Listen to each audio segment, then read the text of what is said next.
whole ranges of spiritual experience that many people never have in a lifetime or 100 lifetimes. And that's something I address, just in a matter-of-fact way, just looking at the rarity of certain exceptional human experiences and the probability that people have those, and what increases the likelihood of having them, and what are simply predispositions towards certain baseline states of consciousness. Baseline being just where do we tend to spend our days, in what state of consciousness, and what are the distinctions between ranges of consciousness that are maybe dependent or interrelated with hypersensitivity or perceptual state-dependent perceptions. This is the term I use for perceptions which are bound within a certain state of consciousness, sort of like a bandwidth of consciousness. If you define sort of this alpha, beta through the gamma and the delta, and all the ranges of frequency that we descend down through as we, say, drift to sleep. So a lot of my interest initially was in phenomenal aspects of this in-between hypnagogic state of consciousness. Between sleeping and waking, phenomenal things can happen. And one of them is the out-of-body experience. One of these exceptional human experiences that is experienced cross-culturally, universally, in every culture of the world in every era. And the fact that we can reliably say that every culture of the world, without any influence on one another, came to the same conclusion. The wisest people, the wisest spiritual men of all these cultures acknowledge that there's a human soul and that it can separate from the body.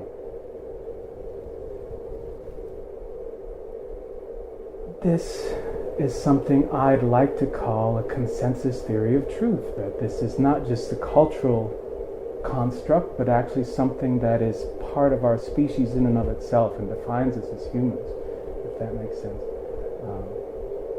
The out-of-body experience is the reason I began my spiritual studies at the Institute, and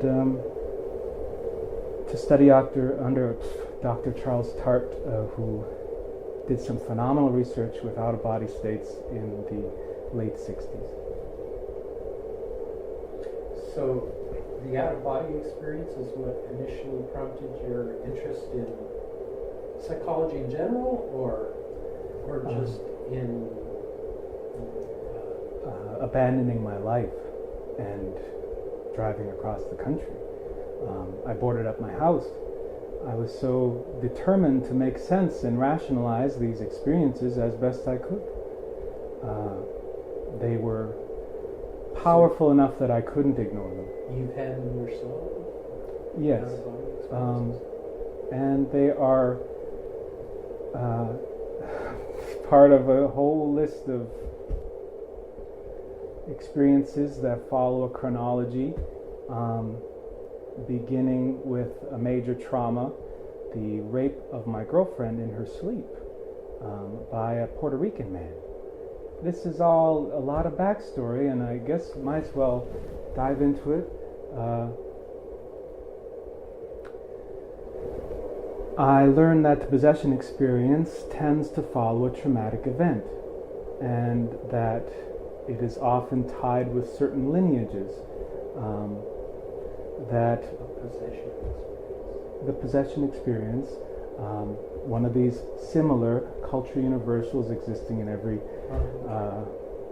era of mankind's history back through, every culture has this experience, and yet the differences between the cultures define more of how the demon is represented and how it is contended with. So you have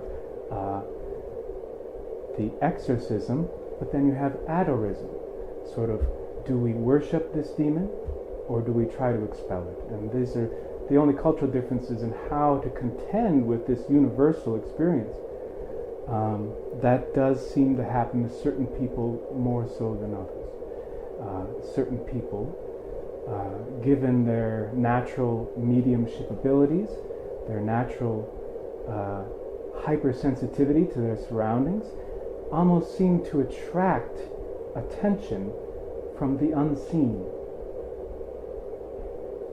as if they are the bridge across which these entities can choose to express their message into physicality. Does that make sense? I hear what you're saying. Some people seem more in tune with the supernatural. My grandmother's grandmother was a shaman in northern Finland. Northeastern Finland was especially influenced by the Sami tribes of the far north, the reindeer people. And so she would interact with spirits and heal, tell the future, as part of her career. When they came across to the States, that heritage was lost, but I'm learning that aspects of the heritage are lineage. Aspects of the career she brought on and learned to use her hypersensitivity to help others. This was also my grandmother and my mother, that they also had these anomalous spiritual experiences that would follow them through their life and would often terrify them. I decided early on that I would not try to ignore the experiences, these profound interaction experiences that occur at night. I would do my best to rationalize them as best I could and try to find some system, some natural system that is implied by them. And so these are the stories that begin with the rape. And she was raped in her sleep after giving sleeping pills, which somehow...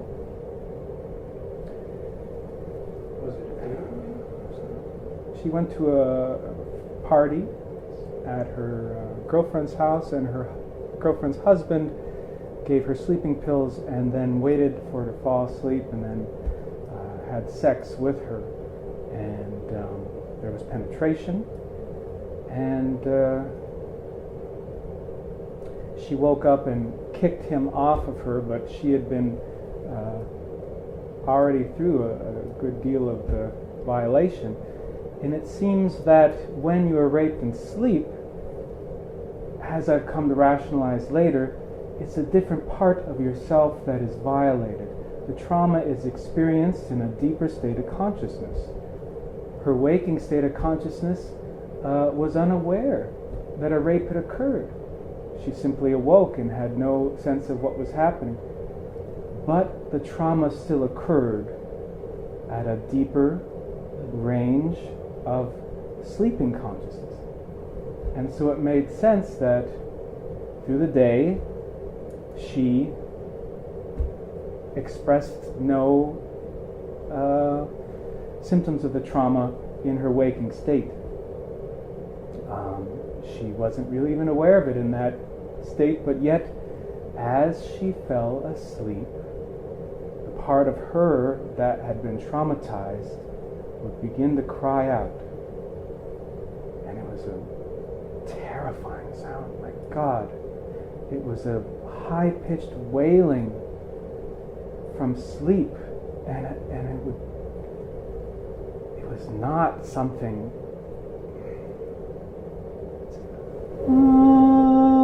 It was just this sort of almost ghostly sound from sleep, and I would shake her. I remember once I shook her awake and her eyes immediately opened, and it was not her that was looking at me. It was whatever this traumatized state of consciousness, this was a deeper aspect of herself that was looking right through me. And then she cried out again with her eyes open, and that did me in. That was what started it all. And the things that happened were just rapid fire, night after night, these spiritual experiences, and only years of attempting to rationalize the chronology and what actually happened, that I begin to think in these terms of a spectrum of consciousness, and that a lower range of self that almost like oceanic, you could think of the deep subconscious where she was raped. And when we think of it in terms of an ocean, of our typical state of consciousness, waking state, and looking out over a surface of ocean, this materialist understanding of our range of consciousness and perception, to look out over an expansive ocean and see nothing alive, and to assume that there's no conscious life out there. And yet, just as easily, by controlling our breath in meditation and descending down into that water and opening our eyes, a whole realm of living conscious life reveals itself to us. And if we can learn to open our eyes in that lower state of consciousness, there is beautiful life. Think of bioluminescent squid, but also sharks. Dangerous things are there. And to go in blindly without protection is very stupid. And these sharks, if you think of a shark, it smells blood from a mile away. It is hardwired to sense trauma instinctively and come to attack. And even the vibrations in the water, the quivering of fear, is something they hone in on and locate in the depths. If we think of this shark and then the subtle range of existence and the fact that following her possession, the following night she was possessed, or following the rape, the following night she was possessed. And it was a spiritual version of the rape. And I could only witness, and I had no idea what to do.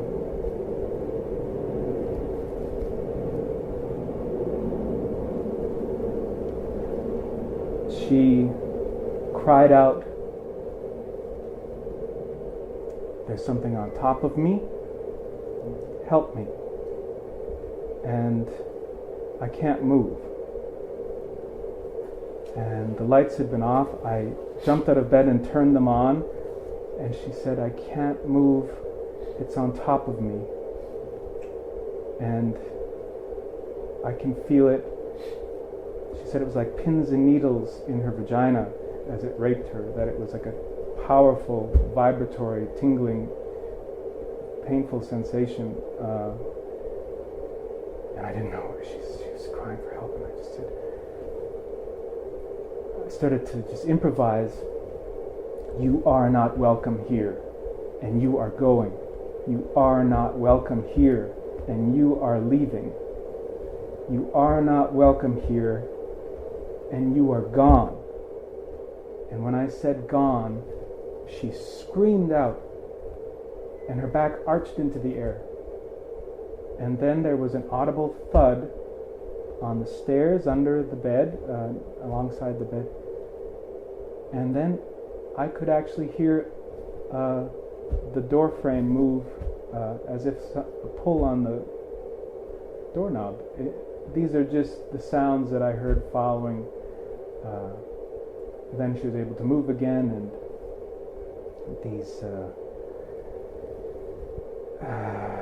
terrifying experiences began to occur. From that point, for months following, we were tormented by these entities.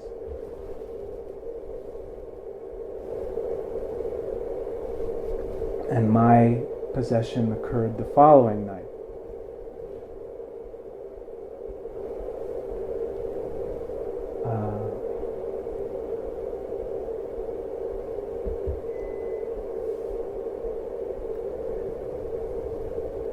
We were waking each other up to listen to the sound of footsteps, the sound of voices, the sound of claw marks, the sound of typing on the keyboard in the room. And it was not like a clickety-clack typing sound, but more like just slamming down claws onto the keys. And she would wake me up, and I would listen to it together, and then we would discuss what we heard. I would always have her describe fully what she'd heard before I said anything, because I didn't want there to be any bias. And, sometimes telling a story can change someone's perception. I tried to approach it as scientifically as I could, these occurrences, but my possession was more severe than hers in some ways, in that I heard footsteps along the bedside, and the sound of claws along the walls and along the leather of my mixer board. And as she'd done to me, and we'd been doing this back and forth, I went to shake her awake to listen. And from the bedside was a horrible sound of a deep, raspy, inhuman, it was a demonic sound, and it said, "Kill the worm." But it was a raspy sound, and I was absolutely terrified and went to shake her awake, but I realized I was paralyzed as she had been, and that I couldn't move. And the feeling of being pushed almost out of one's body, and trying as hard as I could to scream out. I needed to wake her up. I needed to scream. I couldn't talk. I couldn't move, and it was terrifying. Night paralysis hallucination, they call it, or incubus attack, or old hag. There's all these different cultural contexts for this universal thing that happens when we are attacked in our sleep by some entity which in some cases is able to paralyze us and to do us harm. And I was, interestingly, as we drift off to sleep, there's the sort of that point where you twitch, our legs will kick out, and that's the hypnic twitch, that it's something that signifies that our dream experience is separating from the body. We're no longer going to be walking physically. And so now we can run, and that we're paralyzed. Essentially, our muscles are shut off. And it was that twitch where it got in. It was a twitch along the elbow. And with that twitch at the elbow, I was thrust out of my body. And it was in. And it's such of a surreal experience of being above and to the left of my body, floating above the bed, looking down and watching as where that twitch had occurred, there was a claw.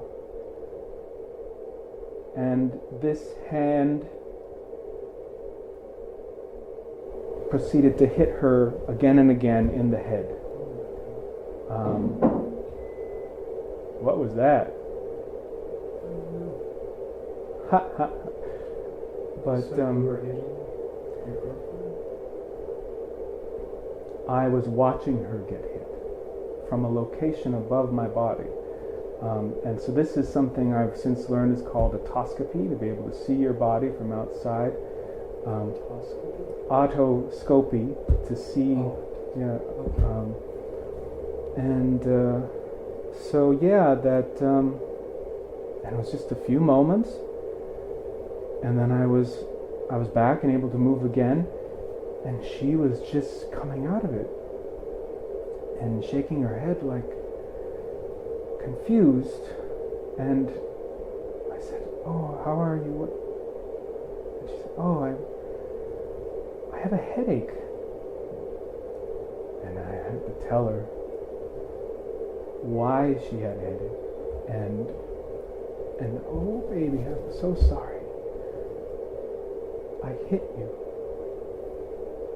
And it was why anyone would ever hit someone while they're asleep. I'm not a violent person. And yet, after that possession, losing control of my body, horrible thing, I became very, very sick. And we were continually tormented for night after night. But that twitch, as I'm drifting to sleep,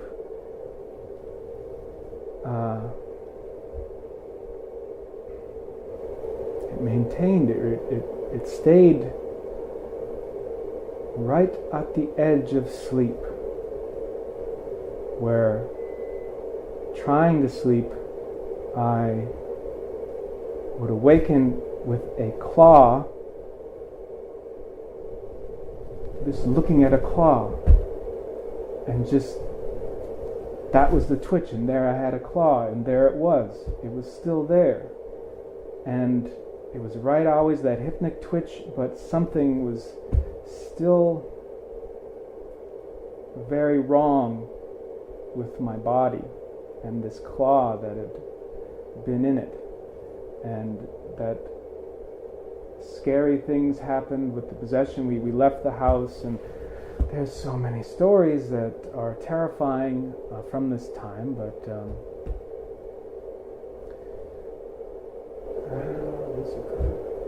in 2004, undergrad at Michigan State. It was interesting. We would go to school and be back at the dorms, and everything would be okay.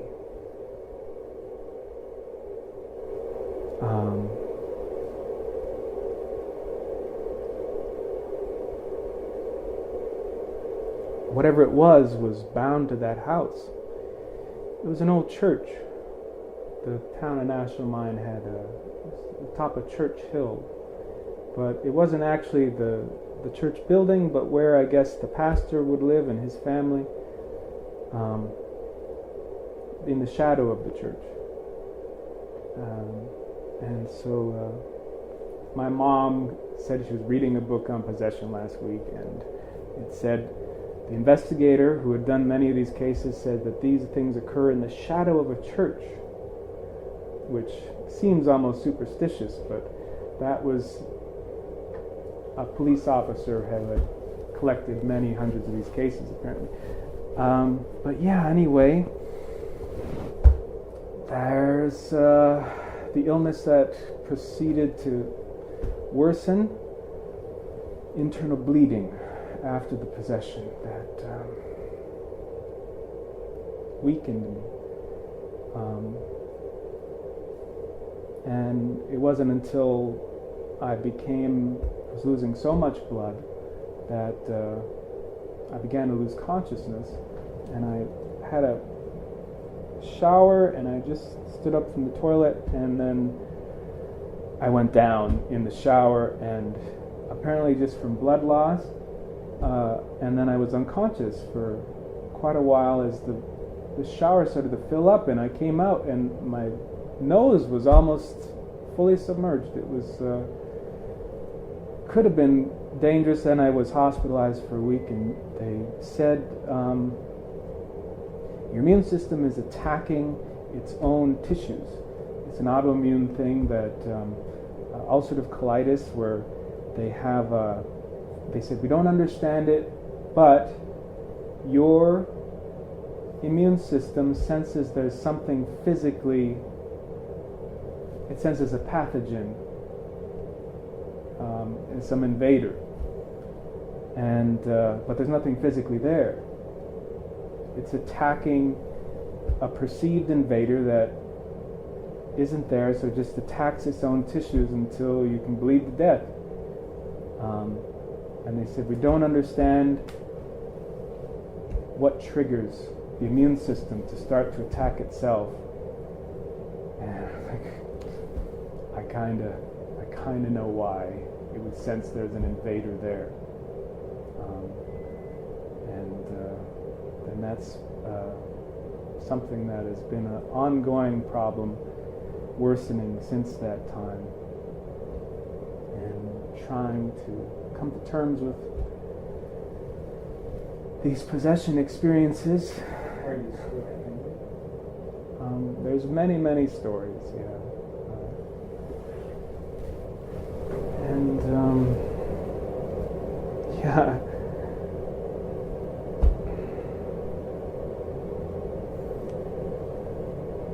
But Mind me asking what the most recent one was? that was many years ago. It was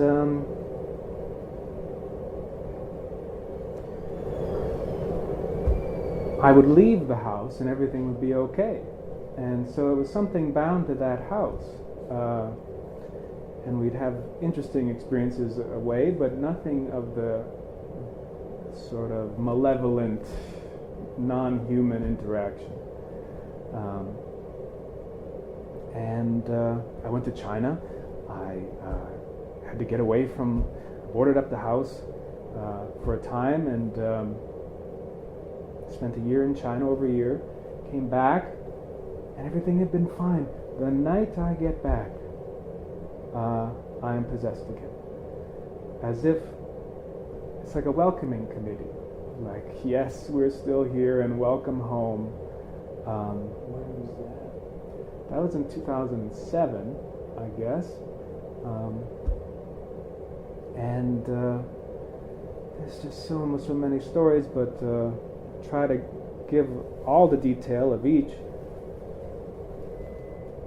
It was, again, something in that hypnagogic state, that sort of hypnic twitch, but then something fully entering my body and screaming through me.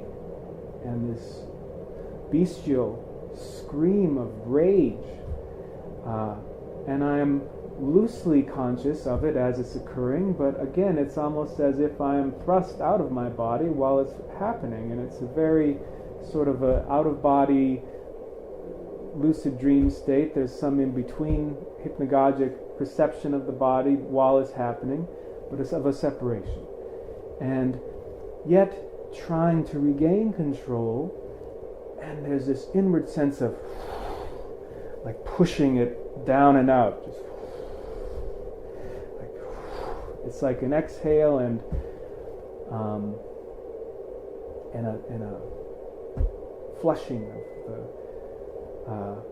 And as I pushed down and out from this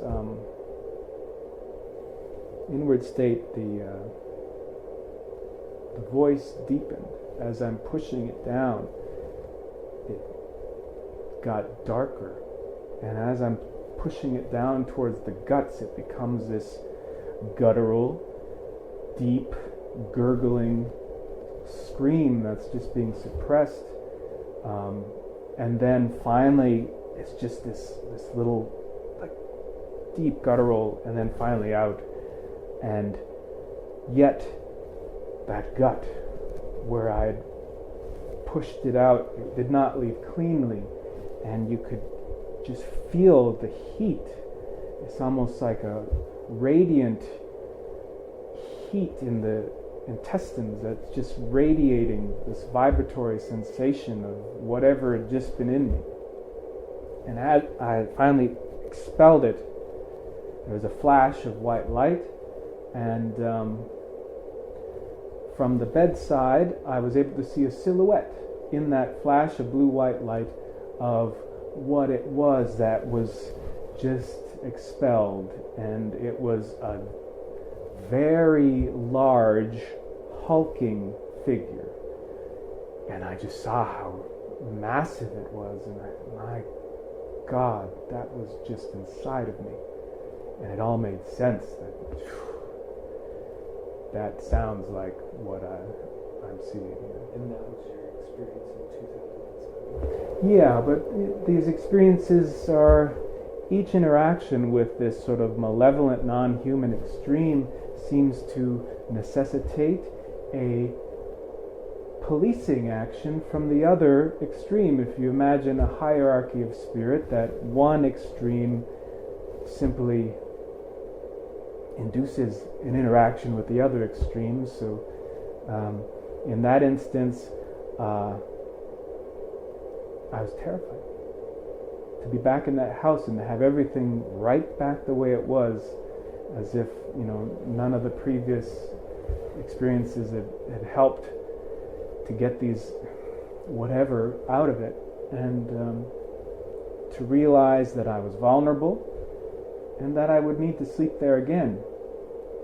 And the following night I dropped back into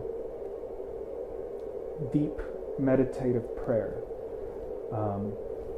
and there's a desperation of fear there, that I need to have protection.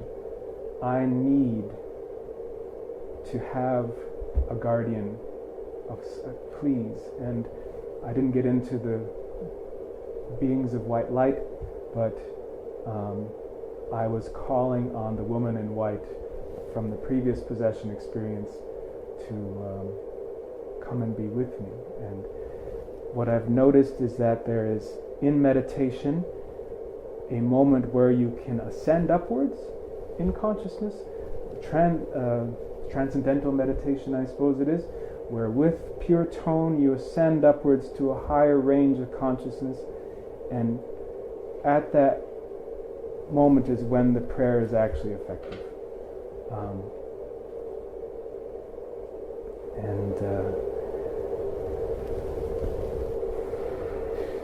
So after 4 hours of this most genuine prayer I could muster, there was a response, and white light come to me, white light enter me, and just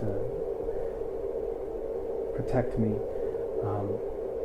And in this higher range, with eyes fully open, the ceiling opened up, and I was able to see a tunnel. And with this transcendental sort of ascendance up through the tunnel, and the light at the end of the tunnel, all the cliche. But even the ribs on the edge of the tunnel, as I'm going, ascending through, they descend along just the details of this beautiful shamanic visionary state. And at the end was a phenomenal lion. And when I saw it, this big cat, Of course it's a cat. I knew that the whole time, as if it wasn't a surprise when I saw this lion, as if I'd known the whole while. What does that mean to you, the lion? There was a lot of familiarity there. This lion was looking down with great pride, looking down at me directly, and this just sort of nobility of his stance and the mane, and I knew in that moment that he was looking over me, that I was protected, that I had nothing to worry about. And this lion,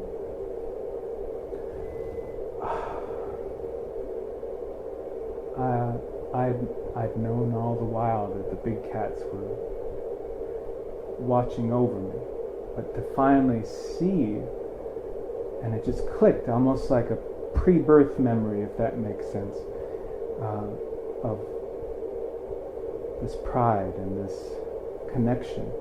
And I could not look away. I was transfixed, open-eyed. I could not look away from this lion. And even the details of the grass in the savannah, swaying in the breeze, I was just enamored by this incredible detail. More real than real. And there comes a point where your eyes start to sting, and I need to blink, I need to look away, and trying to, and then finally a flash of white light, and I'm back and I'm able to move again. But that was me knowing that if I pray adamantly and deeply enough, with enough genuine,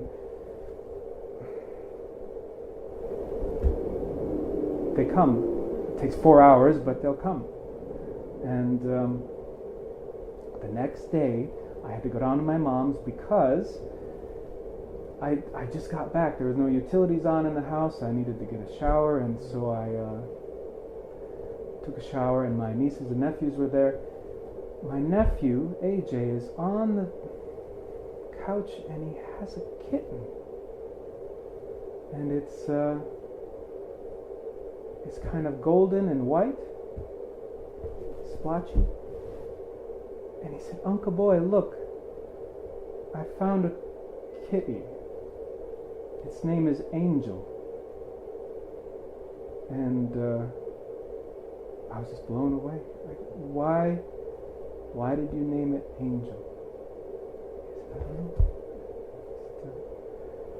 And I'd never had this experience where there's kids, there's 3 kids, everybody's there, it's a busy house, and my nephew's trying to play with this cat, but it will not leave me alone. Out of all these people, it keeps coming back to me, and it keeps standing on my keyboard, and I'll push it, and it'll come back. And I'd never had a cat do this, where it stares you directly in the eye and maintains gaze. I'd never seen any pet do that.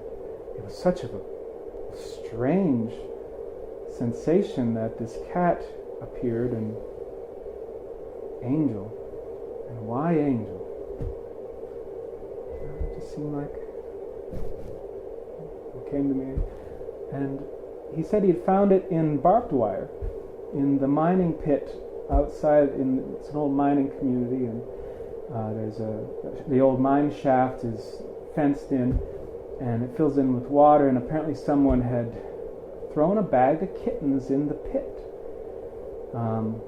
and one of them had gotten out and was struggling with the barbed wire.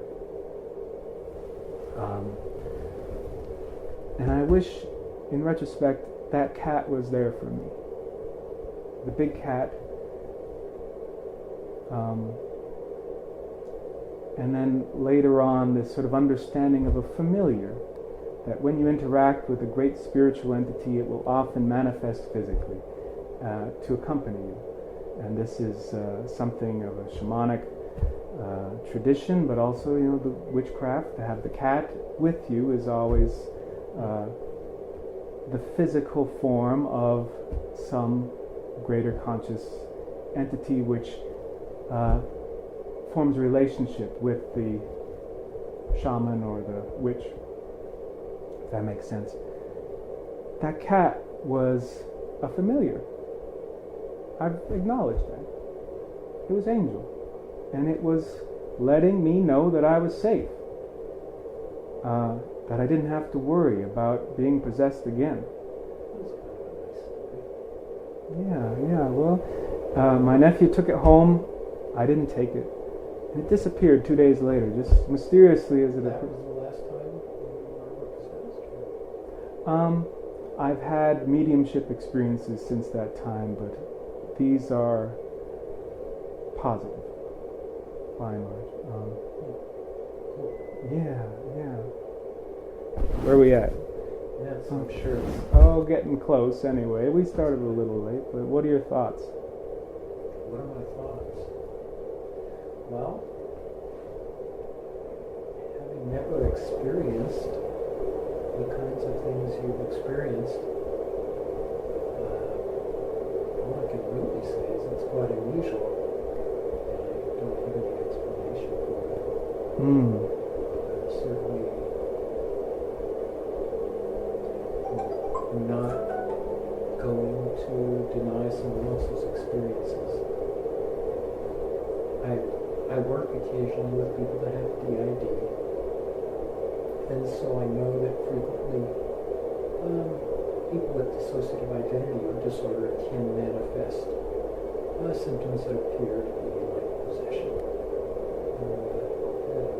What you described is quite unusual. The physical evidence is important. I photographed the bloody scratches and the things that both of us were getting at that time, and in areas of the body we couldn't reach, so the back. Yeah, there is definitely a legitimate experience, and I've become more, I'm very reserved about these experiences because I've been kicked out of the grad program for sharing. Was that the reason? I described the spiritual experience and was asked to leave 20 minutes later. Yeah, that's unfortunate. But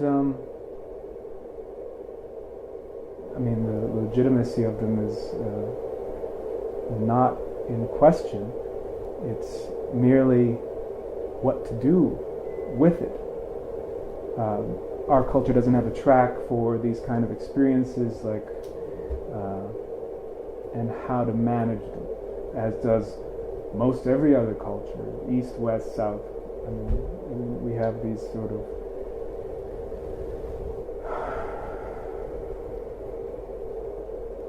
in those cultures, say the South, once a child began to exhibit hypersensitive states or illness tied to a spiritual experience, they would be placed on a track, and there would be an allowance and to work with someone who also manages these unusual states of perception. And a healer of sorts or a shaman? Like my grandmother. Yeah, that was a track that exists in my culture, my people's culture, my heritage, would actually be known for these abilities. The Finn, in Old Norse, the word for sorcery or magic, this is Old Norse, the word is Fingerd, the work of the Finn. Because the Finn was whatever they do over there. It's anything strange, anything to do with spirits. It's just the work of the Finn. It's whatever they're doing over there. And it was acknowledged if you wanted any work done in that spiritual realm, you would have a Finn on board. They could control the weather. They could supposedly do all kinds of things. And so to acknowledge that this isn't just an isolated experience, but part of who I am, my ancestry and my lineage, expressing itself in a culture that has no place for it. I was going to say,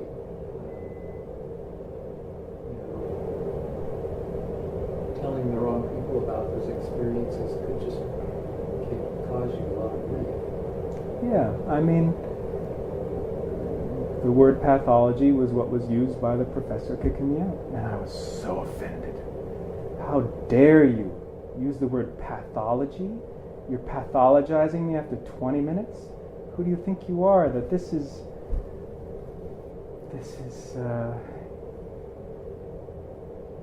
to diagnose just casually like that. It just makes me sick. And yet, that was at a spiritual school, supposedly designed to allow people to study the spiritual range of exceptional human experiences. It's anyway, there's still a lot of anger there. But there's many stories, and I'm keeping the big ones. Maybe we'll get to them. I don't know. Certainly time.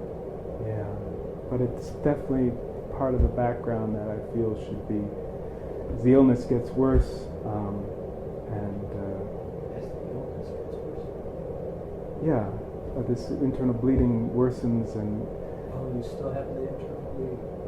I didn't realize. yeah, it's part of who I am now. It's very weakening. My whole body is arms, legs, Are you getting chest. treatment for the colitis? Chemotherapy, drugs, steroids. Steroids are prednisone's nasty.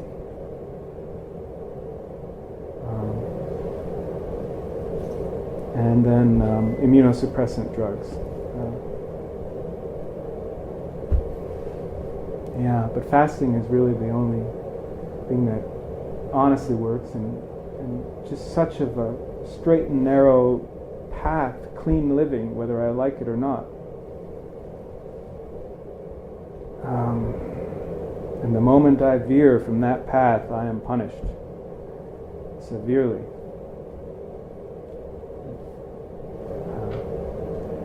But yeah. Well, sir, does this time next week? I think